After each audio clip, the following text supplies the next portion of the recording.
মুক্তর শরণে ভয় করি না মরণে, সেই মিছিলে কারা প্রকাশ্যে গুলি করেছিল? সেই সকল সন্ত্রাসী জঙ্গিবাদীরা কেন এখনো প্রকাশ্যে গুলি বেড়ায়? এই দেশের পুলিশ তখন আওয়ামী লীগ ক্ষমতায় ছিল, তখন কিভাবে নেতা কর্মীদেরকে বিভিন্ন জেলায় জেলায় রেড দিয়ে ধরে নিয়ে আসতো?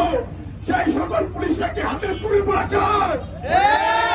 ছাত্র সমাজ বলাইতে চায় সমন্বয়কদের মাথায় না দিতে বললে 10 লক্ষ টাকা দেবে।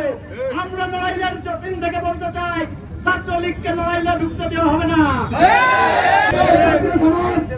একটা সদাচার শেখ হাসিনা দলকে বাংলাদেশ থেকে খাটাতে বাধ্য হয়েছে।